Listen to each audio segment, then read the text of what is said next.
اعوذ باللہ من الشیطان الرجیم بسم اللہ الرحمن الرحیم۔ مطالعہ قرآن مجید فرقان حمید کے سلسلہ میں ہم آج 23ویں پارے کا مطالعہ کر رہے ہیں۔ 23ویں پارے کے شروع میں سورہ یاسین کا بقیہ حصہ ذکر ہوا۔ اللہ تبارک و تعالیٰ نے بندہ مومن کی ایک دلیل بیان فرمائی کہ بندہ مومن جو ہے، جو ایماندار ہے، وہ کہتا ہے اعوذ باللہ من الشیطان الرجیم وما لی لا اعبد الذی فطرنی، کہ میں اس خالق کی، اس رب کی، اللہ تعالیٰ کی عبادت کیوں نہ کروں جس کی طرف سب کو پلٹ کر جانا ہے۔ مومن کے دل میں یہ بات ہوتی ہے اور وہ اللہ تبارک و تعالیٰ کی ہی عبادت کرتا ہے، وہ اللہ کے علاوہ کسی اور کی عبادت پھر نہیں کرتا۔ اور یہ ایک اٹل حقیقت ہے کہ اللہ کے علاوہ نہ تو کوئی نفع دے سکتا ہے، نہ ہی کوئی نقصان دے سکتا ہے۔ اللہ تبارک و تعالی ہر شے کا ذاتی مالک ہے، وہ حقیقی مالک ہے، اس نے نفع اور نقصان اپنے ہاتھ میں رکھا ہے۔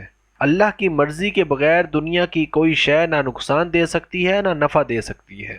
پھر اللہ تبارک و تعالی نے یہاں پر مشرکین کے ایک اعتراض کو بیان کیا کہ وہ کہتے ہیں کہ اللہ تبارک و تعالیٰ دوبارہ کیسے زندہ کرے گا، کون دوبارہ زندہ کرے گا جبکہ انسان کی ہڈیاں چور چور ہو چکی ہوں گی، اس کا جسم ختم ہو چکا ہوگا، وہ مٹی میں مل چکا ہوگا۔ تو جواب دیا گیا کہ وہی زندہ کرے گا جس نے پہلی بار پیدا کیا تھا۔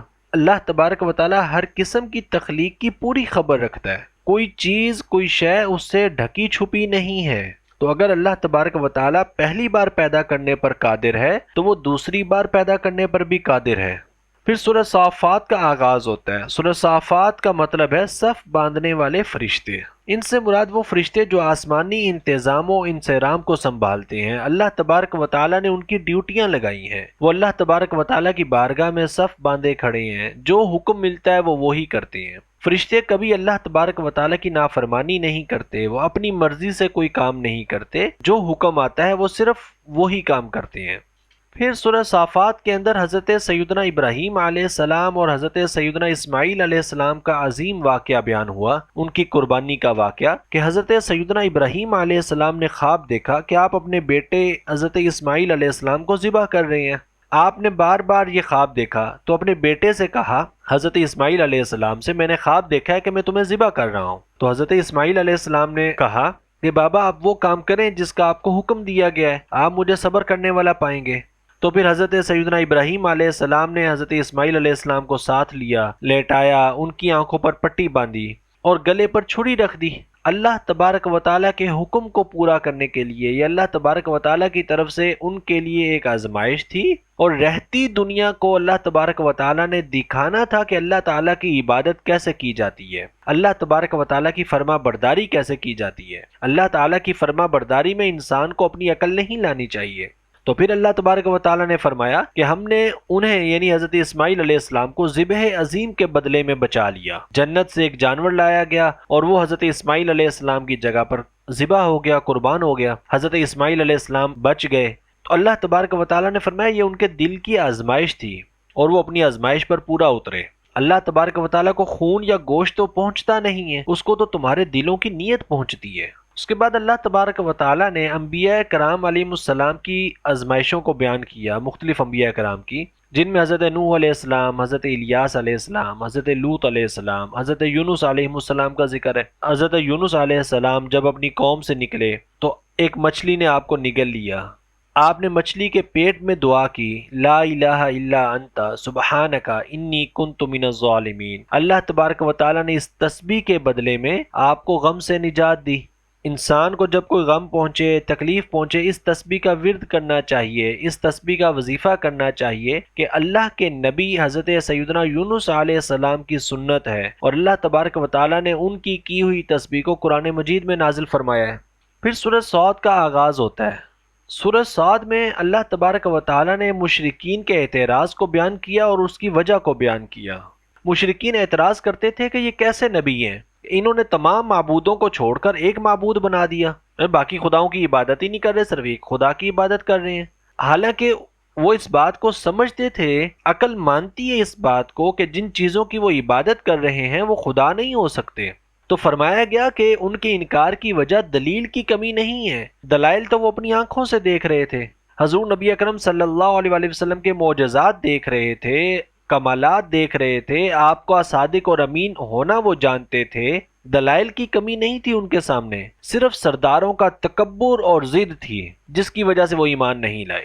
ہمیں بعض تاریخی کتابوں میں ابو جہل کا جملہ ملتا ہے کہ وہ کہا کرتا تھا کہ ہم جانتے ہیں کہ کننا نعلم انک رسول اللہ، ہم جانتے ہیں کہ آپ اللہ کے رسول ہیں، لیکن ہم ایمان نہیں لائیں گے۔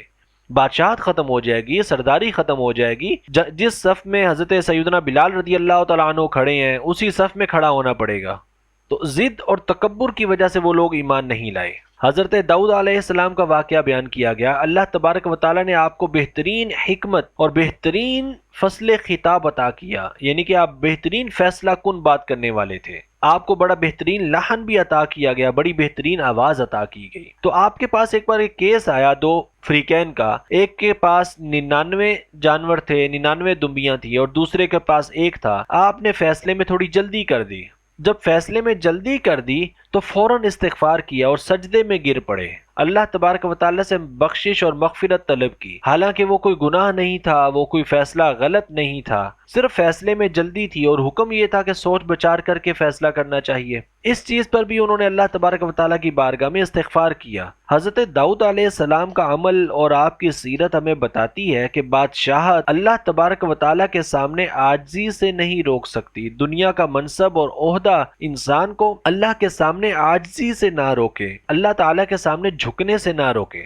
اگر دنیا کا مال و متاع، دنیا کی بادشاہت، عہدہ، صلاحیت، یہ سب چیزیں انسان کو اللہ تعالیٰ کے سامنے جھکنے سے روک دیں تو پھر یہ چیزیں وبال جان بن جاتی ہیں، اللہ تبارک و تعالیٰ کی معصیت کا سبب بن جاتی ہیں اور عذاب کا سبب بن جاتی ہیں۔ حضرت سلیمان علیہ السلام کی مثال دی گئی کہ وہ اللہ تبارک و تعالیٰ کے بڑے شکر گزار بندے ہیں، وہ نعم العبدو ہیں، بہترین بندے ہیں، وہ بار بار اللہ تعالیٰ کی طرف رجوع کرنے والے ہیں۔ اللہ تعالیٰ نے انہیں ایسی حکومت دی جو ان کے بعد کسی اور کو نصیب نہیں ہوئی۔ ہوا اور جنات ان کے سامنے مسخر کر دیے گئے، بہترین گھوڑے ان کو عطا کیے گئے، بہترین سواریاں عطا کی گئیں، بہترین حکومت عطا کی گئی۔ ان سب نعمتوں کے باوجود حضرت سیدنا سلیمان علیہ السلام اللہ کے ذکر سے غافل نہ ہوئے، بلکہ وہ اللہ تبارک و تعالیٰ کے شکر گزار بندے تھے اور انتہا کا شکر کرنے والے تھے۔ وہ بار بار اللہ تبارک و تعالیٰ کی طرف رجوع کرنے والے تھے۔ پھر ذکر آتا ہے حضرت سیدنا ایوب علیہ السلام کا، ان کے صبر کا۔ اللہ تبارک و تعالیٰ نے ان سے صحت واپس لی، انہیں تکلیف دی، شدید آزمائش آئی۔ انہوں نے اللہ تعالیٰ سے ہی دعا کی کہ یا اللہ مجھے تکلیف پہنچی ہے اور تو سب رحم کرنے والوں سے بڑھ کر رحم کرنے والا ہے۔ تکلیف کی نسبت شیطان کی طرف کر دی اور رحمت کی امید اللہ تبارک و تعالیٰ سے رکھی۔ پھر اللہ تبارک و تعالیٰ نے جب چاہا انہیں شفا عطا فرمائی، اور شفا ایسے عطا فرمائی کہ ان کے پاؤں سے چشمہ شفا جاری ہوا۔ دو نبی ہیں جن کے پاؤں سے پانی جاری ہوا، ایک حضرت سیدنا اسماعیل علیہ السلام جو آب زمزم ہے جو آج بھی موجود ہے، اور دوسرا حضرت سیدنا ایوب علیہ السلام، ان کے پاؤں سے بھی شفا کا چشمہ جاری ہوا۔ ایسا پانی جاری ہوا جو میٹھا تھا، جو ٹھنڈا تھا، آپ نے اس میں نہایا اور پانی پیا، اللہ تبارک و تعالیٰ نے آپ کو صحت کاملہ عطا فرمائی اور پھر آپ کو ایک بڑا خاندان عطا کیا، آپ کی اولاد میں برکت فرمائی۔ پھر ابلیس کا واقعہ آتا ہے۔ جہاں انبیاء کرام علیہ السلام کے واقعات مذکور ہوئے، وہیں اللہ تبارک و تعالیٰ نے دوبارہ ابلیس کا واقعہ ذکر کیا تاکہ انسانوں کو تنبیہ ملے اور سبق ملے۔ اس کو حکم دیا گیا کہ آدم علیہ السلام کو سجدہ کرو، اس نے آگے دلائل دینے شروع کر دیے کہ میں تو بہتر ہوں، خلقتنی من نار وخلقتہ من طین، مجھے آگ سے پیدا کیا ہے، اسے مٹی سے بنایا ہے۔ اللہ تبارک و تعالیٰ کی فرما برداری نہ کرنے کی وجہ سے، اپنا تکبر اور انا کو درمیان میں لانے کی وجہ سے وہ راندہ درگاہ ہو گیا، اس پر لعنت کر دی گئی، مردود کر دیا گیا۔ تو اللہ تبارک و تعالیٰ نے انبیاء کرام علیہ السلام کے واقعات بھی ہمیں بتائے کہ انبیاء کیسے اللہ کی عبادت کرنے والے تھے، وہ کیسے اللہ تبارک و تعالیٰ کا شکر کرنے والے تھے، وہ کیسے اللہ تبارک و تعالیٰ کی اطاعت اور فرما برداری کرنے والے تھے۔ ہمیں انبیاء کرام علیہ السلام کی سیرت پر عمل کرنا چاہیے، شیطان کے طریقے پر عمل نہیں کرنا چاہیے کہ اللہ کی طرف سے کوئی حکم آئے تو اس کے مقابلے میں اپنے دلائل دینے شروع کر دیں، اگر مگر کرنا شروع کر دیں۔ اللہ تبارک و تعالیٰ کی اطاعت اور فرما برداری کرنی چاہیے، جو حکم آ گیا، جیسے حضرت سیدنا ابراہیم علیہ السلام نے کیا۔ انہوں نے نہیں سوچا کہ بیٹا ہے، انہوں نے یہ نہیں سوچا کہ اس کے بدلے میں کوئی اور قربانی دے دی جائے، کوئی اور صدقہ کر دیا جائے، جو حکم ملا بیٹے کو لٹایا اور بیٹے کی گردن پہ چھری چلا دی۔ تو اللہ تبارک و تعالیٰ کی اطاعت اور فرما برداری میں انسان کو اپنی عقل نہیں لے کر آنی چاہیے۔ پھر سورہ زمر کا آغاز ہوتا ہے۔ اس صورت میں انسانوں کو خبردار کیا گیا کہ خالص دین اللہ ہی کے لیے ہے، یعنی اللہ تبارک و تعالیٰ کے لیے مخلص ہو جاؤ، دین کے ساتھ مخلص ہو جاؤ، صرف اللہ تبارک و تعالیٰ کی ہی عبادت کرو۔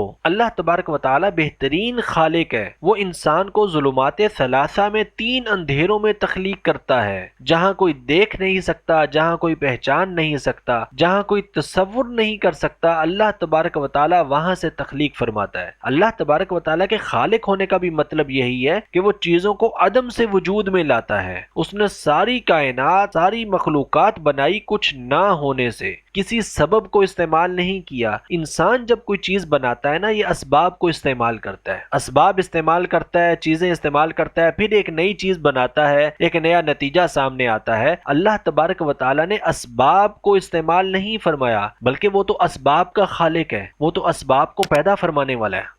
پھر اس صورت میں بیان کیا گیا کہ اللہ تبارک و تعالیٰ کے نیک لوگ وہ ہیں، دین کے ساتھ مخلص لوگ وہ ہیں جو اللہ تعالیٰ سے ڈرنے والے ہیں، اور اللہ تعالیٰ سے ڈرتے ہوئے ان کے رونگٹے کھڑے ہو جاتے ہیں، ان کی کھالیں اور دل اللہ تعالیٰ کے ذکر کی طرف نرم ہو جاتے ہیں، وہ اللہ تبارک و تعالیٰ کی طرف رجوع کرنے والے ہیں، وہ اللہ تبارک و تعالیٰ کی فرما برداری اور اطاعت کرنے والے ہیں۔ اللہ تعالیٰ سے دعا ہے کہ اللہ تعالیٰ ہمیں عمل کرنے کی توفیق عطا فرمائے اور قرآن مجید فرقان حمید کو سمجھنے کی توفیق عطا فرمائے۔ آمین۔ والسلام علیکم ورحمۃ اللہ وبرکاتہ۔